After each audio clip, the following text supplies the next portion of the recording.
You unlock this benefit with the key of Patreon. Beyond is another dimension. A dimension of thought. A dimension of speculation. A dimension of mind. You're moving into a land of both waffle and substance. Of things and ideas. You've just crossed into the podcast zone. Ladies and gentlemen, welcome back to Trekking Through the Twilight Zone. This is Julian and I working our way through the Twilight Zone episode by episode.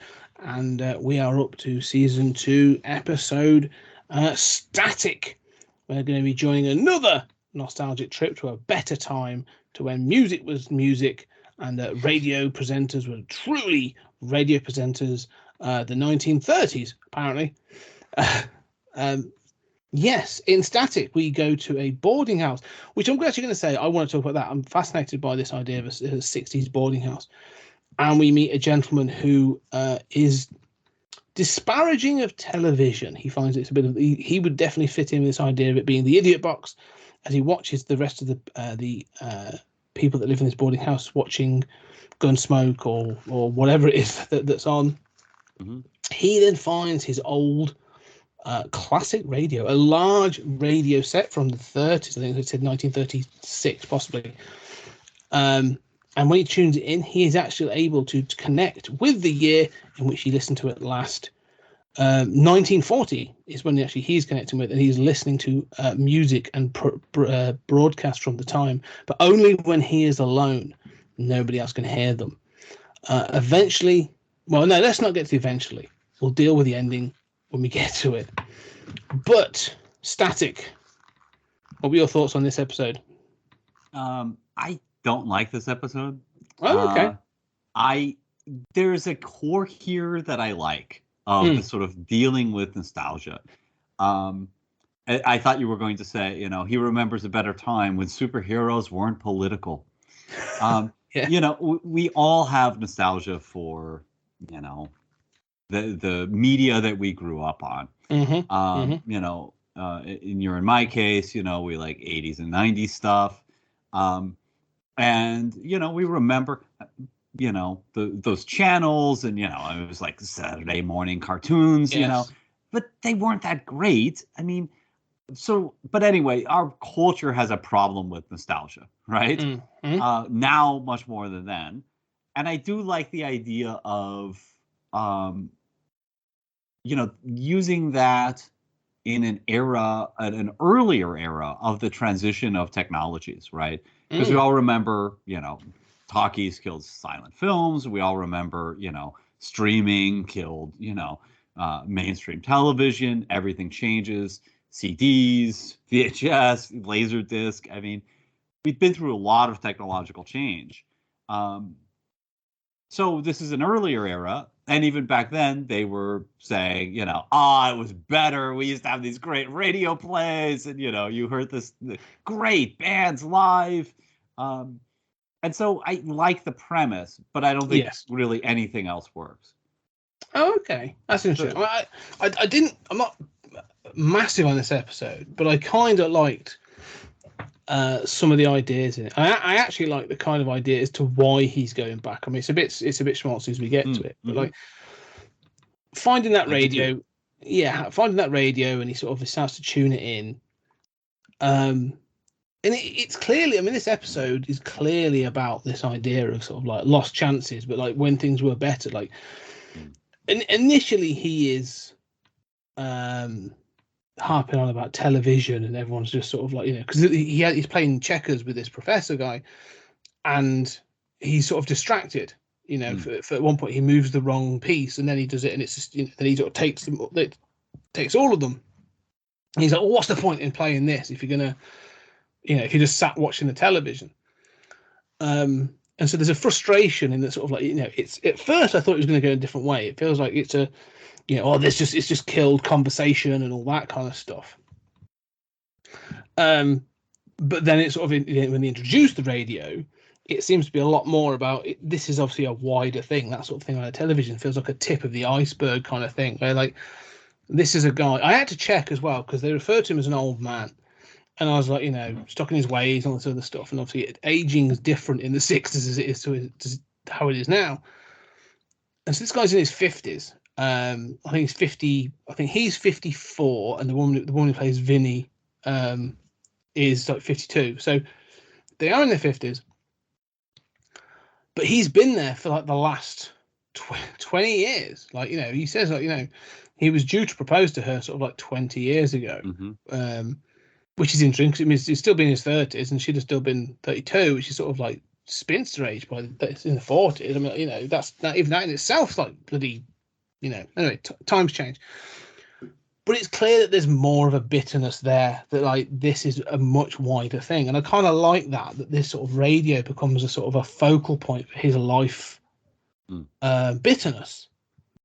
You know, that he's looking back to this older time. And I will hold my hands up that when things have gone to shit, and at least I feel they've gone to shit, and they often do, we all do it. You pick up that movie or that album or the book or whatever it is that takes you back to a better time. You know, I'll go back and watch Ghostbusters, or, you know, you listen to that album, you listen to the first CD you bought, and kids, you're listening to us, you know, sort of like, just so you know, the first album I ever bought was Bad on cassette by Michael Jackson. And so you reach back for those things, don't you? They have, like you said, nostalgia has that sort of like that warm feeling of like, oh, it was better then. And I kind of like that he does that. There's two things that he does that actually I really liked. The first one, he lies on the floor. There's a moment he grabs some cushions and he lies on the floor and he instantly starts laughing at this play that's going on, and it's almost like tapping into a childhood thing of like, you know, lying at the floor listening to the radio.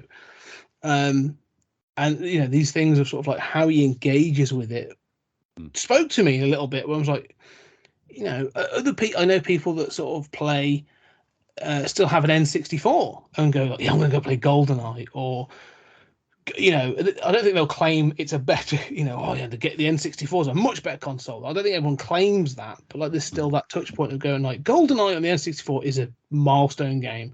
I love going back and playing that. Do you know what I mean? And so watching this guy doing that with this radio and then trying to bring others into this thing to make it a safe space, to make it you know, it felt like I was like, this is really sad. Like it felt like a really sad episode in that respect. So that's why I sort of like felt this, like, you know, it doesn't all work, but I kind of liked that, or at least I empathized with it. Yeah, I mean, so I empathize with it too. I love when he gets on the ground. I mean, you can identify with that. I agree with you. There's something very touching, and it's hard for me to put exactly my finger on why, except being a kid watching TV on the floor of the living room, you know, or imagining his, you know, that he has a spatial relationship to that radio. There's something tactile and meaningful there. On the other hand, that radio play he's listening to is fucking awful. Yes. I mean, so, you know, and every joke that he's laughing at, I mean, I'm angry at him. I want to smack him. I just, you know, I hate this sort of like nostalgia for things that were actually shit and not being able to know that they were shit. And, you know, I love radio plays actually, but, you know, a lot of humor from that era was really terrible. And humor changes more speedily than other things. Yes. But, you know, a lot of this is just that I'm a wacky character and I'm making a reference and you don't have time for it. Golly gee. And he's laughing. And God, I want to hit him. I know what you mean.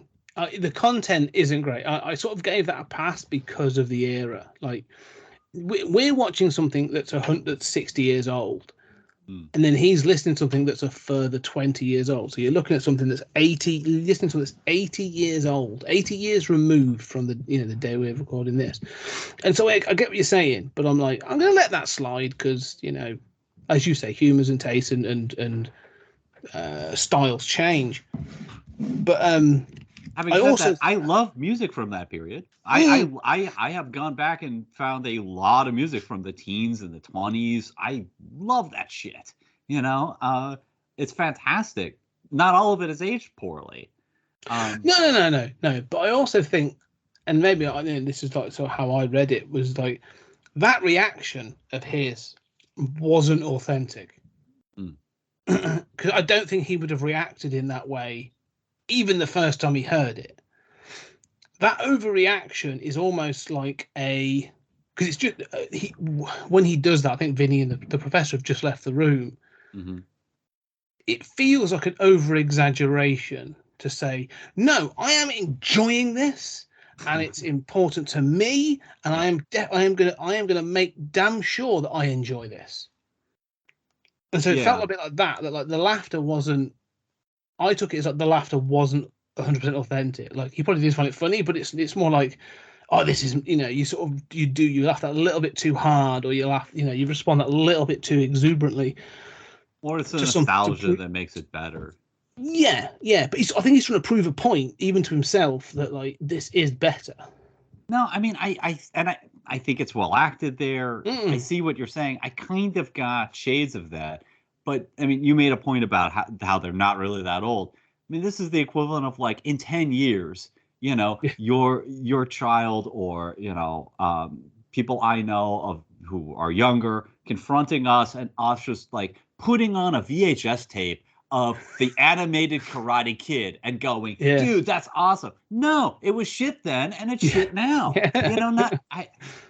But there's something about that I would just want to die. I mean, just kill me if I ever become that person. I know what you mean. I do. No, I do agree. No. Because you're right. You are right to an extent. I do agree that there is that thing of like being, but I also being a purveyor, a collector of cliche or not cliche, sorry, sort of like obscure movies at times. Like there are films, but I think the difference is this is the difference. Like for example, there's a film called Spookies that from the 80s. It's a chopped up version of like two films that came together. It's a fascinating film in how it was produced, and there's some moments in some great special effects, but overall it's an absolute mess of a film. But I kind of love it. Like it's like there's films like that where I'm like, and it was released on special edition sort of last year, so I spent a certain amount of money, and they're not masses, but I spent like 30, I think it's like 25 quid eventually to get the box set. It's got this stuff, and you think, and there's a party that does go, why have I spent like £25 on 85 minutes of crap? You go, but I can watch that film and I can enjoy it, and in that sense, and I now get all these special features that tell me about why it's crap, like the journey that took it to being there. And I suppose that's the difference, isn't it? Because there will be then other people that sincerely say, no, it's a masterpiece, and it's because of this and this. And you go, no, it's a pile of shit. But like, I appreciate that you love it, which is fine.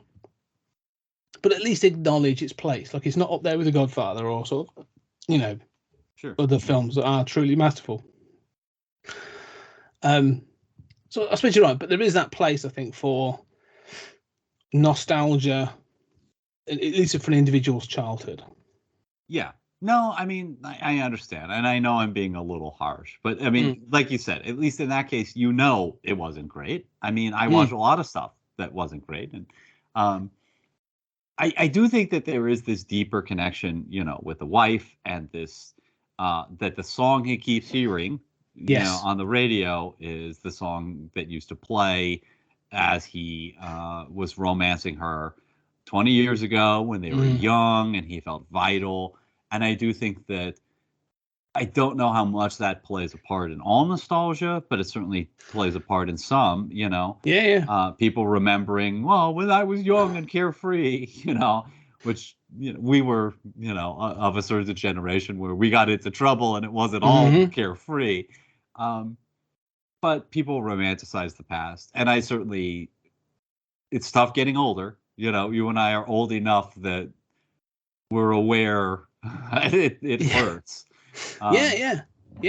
Well, let's talk about the end of this film then, at the end of this episode then, because he becomes obsessed with this radio, and it's clear that the radio becomes it's a facilitator for his true obsession, which is the nostalgia, which is that moment in time. And it's the fact that I'm quite impressed that this episode calls him on it. So it turns out that Vinny, who is a woman that he shares the boarding house with, they had a relationship 20 years ago. He proposed, but had to sort of hold the engagement because his mum got ill, and it went on and on and on. Eventually, sort of like for whatever reason, it faded away. And 20 years later, they're still sort of like sat opposite each other on this table in this boarding house, and there's a bitterness that has grown from that. In her speech is honest, and I kind of like it. That she's sort of like, she's a bit like, well, we've both sort of wasted 20 years, like, fucking about with this mess. But it's the when she's, but we're too old now. And I'm like, this is where it's a different time, because there's this thing of like, people get married and do things in their 50s all the time nowadays. Like it's not a thing. And so that bit was quite interesting. But she's a bit like that thing of like, I'm stuck in my ways and you're a bachelor and stuck in yours, and it won't work anymore. And that was interesting, because again, I think it's a note of the time, because then it does eventually take them back to 1940. Now, does it? Now, this is the question I've got. Because the Rod Serling states that it acts as a time machine and takes him back. I also thought it could just be, it's just a flashback. It could be in his mind. I mean, it could be in his mind. He could just be really sort of submerged into that nostalgia that he is really remembering an actual event that happened. Yeah, because it's not clear all along if he's really hearing the radio, right? No, it doesn't work when other people are in the room. So only he can hear it. And they are legitimately worried about him. So you're sort of on this. It becomes pretty clear, especially once there is this conversation about, basically he seems to have a mental illness. That nostalgia has become a kind of mental illness, and that conversation, I agree, is fantastic. I think the most poignant part of it is that he's fallen out of love with her. Yeah. That feelings change, and if they had gotten married and things were different, you stick around even if the love ebbs and flows, because you're married, and maybe you find that love again and maybe you don't, but you're friends who are in a partnership or something. But if you don't get married and then that love kind of changes, then you end up like this. But has he fallen out of love? Because it comes quite clear that the thing he is nostalgic for is that moment at which he was going to propose to her. Like it's their song that he is humming over and over again. It's performances that were being played at the time when they were together. It feels less like that company. That's her point of view. But I don't think that is his position. I think his position is like, no, I'm thinking back and realizing I do still love you, and that's why I'm still here, and I'm bitter the fact I haven't acted on it for 20 years. Well, I think he confirms that he doesn't love her anymore. I think that, at least in the present. But I think it's this thing of like, and men worry about this too. Like, does my wife love me, or does my wife love the version of me that she married? Does my spouse love the version of me they married, or and even in non-married relationships, we grow, we change. So yeah, he's in love with that girl. He's not in love with the woman she became. Very good point. Yeah. But I don't know if he's really transported back or not. No. Because even the Serling dialogue sort of is ambiguous. He refers to it as a time machine, but it's not. Yeah. I don't think he means in a sort of like, Is it a metaphorical time machine? Right? Yeah. Which feels a bit more sort of like in line with the story.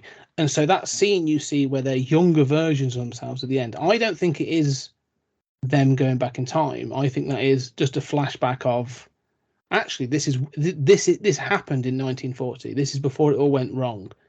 Yeah. And look at how happy they are. And that the radio, he's lost in his mind in that moment. Yes, exactly. Which we're finally going to show you. Yeah, and it shows that the radio was there at the time. It's a connection to that moment and to that time. So, actually, this is what I'm saying. Like, does the whole episode work? No, it doesn't. I think but I actually think there's a lot in this episode I kind of sort of like I connected with that I thought was quite interesting. Yeah, for me, it's an episode where I like the ideas. I like this could be a really good episode. And we've had episodes like this where we sort of disagree, where I feel like it kind of, reaches more towards something that's satisfying than you do, or vice versa. and we both acknowledge the themes and the potential and the stuff that's good. I keep finding myself in this conversation thinking about the early episode, the 16 millimeter Shrine, which I think is such a better episode. Yes. And also about nostalgia. That it has the metafiction, and now it does miss the one thing this has that doesn't have is that conversation between the couple, which I agree is brilliant, grounds this nostalgia in an emotion, in a human story that is fantastic. But outside of that, to me, this is like, all right. I know what you mean, and that the 60 millimeter Shrine is a fantastic episode, and because it has that weird tail ending where she goes into the film and it's all that, and I love that ending, and again that obsession of recapturing a moment. What I would say is the difference again though is with 60 millimeter Shrine, it's about adoration and stardom. She's a fading star, and so it's hung on this idea of sort of like looks and having fans and all sort of other stuff, which is a bit more like that ego, which is fine because it works for the episode. I think the episode is fantastic. Look, in retrospect, it's definitely one of my favorite episodes. However, with this, I feel it. You say about being grounded in that conversation. This feels like not real people, but like regular people. This is. Yeah. This is closer, and that's why I think this one I touched on this more, because again this is one of those things that I have these ridiculous worries, I have these concerns of becoming broke and having to live under a bridge like some sort of troll, but again this idea of hitting a moment in my life and looking back and going like, what have I done for the last 15 years?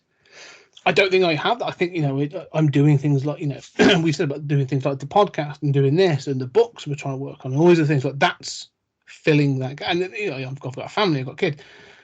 But there is that fear, isn't there, that you look back and go like, you only live one life. And I appreciate in this where they both say like, we've wasted 20 years. Like one of the interesting things in this episode, they don't talk about a job. Yeah.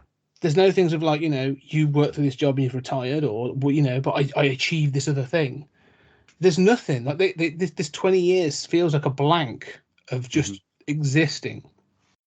And that feels like a real sort of weight on this episode as well. Yeah, I like everything you're saying. And I like this idea of wasted years, or, not having seized those moments, having just kind of continued to skate forward. I mean, you sort of ideologically, I love that it's about ordinary people. And it's not, I mean, you're quite right to point out that difference between those two episodes. It's interesting. You identify with a sort of like fear of looking back and saying, oh, wow, maybe this was the height, I there's a way in which I identify with this, which is quite awful to confess, which is that one of my failings in the past has been staying too long in relationships, and I can identify with the sort of like, God, I romanticize somebody else for that person who slack-jawed in love with me, just goo eyes, in the beginning, that honeymoon phase, and it's like, yeah. But it's 7 years later, and they don't say a word to you without screaming and throwing things, Yeah. Yeah. You wake up and you're like, morning, dickhead. Morning, footface. Like, it's just, you've just got to that point of like, okay, it's time to move on. Yeah, it is interesting. I mean, I when I say about the one thing I wanted to talk about is this boarding house as well. And I want to just as a final point, I want to touch on this. The other characters in this, they're obviously there just as an audience, but one of the things I'd say is there's one character who's sort of like happy with TV, he likes TV, supposed to be a bit younger, but even he's what must be in his 30s, I think. One of the things I would say about this is like they all seem to be single.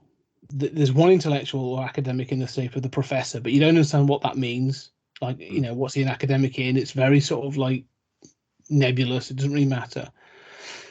This boarding house in and of itself feels like this sort of like place of lost souls. It's like they've all seemed, they just seem to be in this existence. I think that's one of the things that he complains about with the TVs. They just sit there and exist rather than doing anything. And I thought that was quite interesting. This boarding house in the Twilight Zone. No, you're making me like this episode a lot more, damn you. Because I love that idea of like, the boarding house of lost souls, who's attracted to that, or who winds up there. And I don't know what they did for a living, it's funny that they would sort of have a relationship and then stick around, that they would both end up in this boarding house. Nobody really seems to do anything. No, exactly. Yeah. And that's what I thought was interesting. Like, they're all just there. Like, there's no one coming in from work. He goes out to get groceries at one point, and I'm like, who's paying for this? Like, you don't appear to have a job. Or, he buys at one point they get rid of the radio, give it to a junk dealer, and he buys it back for $10 and is in good shape. I mean, he's carrying it himself. But I think, wasn't $10 a decent amount of money? Yeah. How do you have $10 on you? Well, there's more, because it's not the only notes. He pulls out a few. Right. So, yeah, sure. I was curious about the wider thing, and again, it's not hugely relevant to the core of the story, but it's material that's needed to try and flesh out more of this past. This is one of the ones I'd like to see. This as a wider thing, sort of like But again, there's been films that have done this. Like there's a film called Frequency with Dennis Quaid, which became a TV show. And I'm sure there's others where they sort of, like you said, the other episode of 60mm Shrine, like this ability to talk to the past, or even to wherever. It's interesting, but I thought there's more to explore in this one. Where I was a bit like, I was disappointed because I felt that there was more to dig into, and they do sort of stick around having him laugh at bloody radio plays for a bit too long at times. Yeah, I mean, to me, that was just sort of like, it's like dad humor, Like, all right, I'm gonna fucking smack you upside your head, I can't stand this anymore. But maybe that's me. Yeah. Anyway, any final thoughts on Static? No, you're making me like this a lot more than I did the first time through. I have to confess. That's my job. I'll turn to you. You're gonna go back and watch it and be like, no, Scott was wrong. This is absolute garbage. But anyway. If that's it, then we should wrap up there, ladies and gentlemen. This has been therapy through the Twilight Zone, I think, on this episode. I hope you've enjoyed it, and I hope you sort of have an opinion on Static. If you want to come find us or talk to us, you can do it obviously on Patreon. Let us know what you're thinking about these episodes. Are you enjoying them? Are you watching them? And letting us know what you think. Anyway, for now, thank you very much. And thanks for supporting the Patreon. As always, we greatly appreciate it. But yes, thank you very much, and we shall speak to you on the next episode.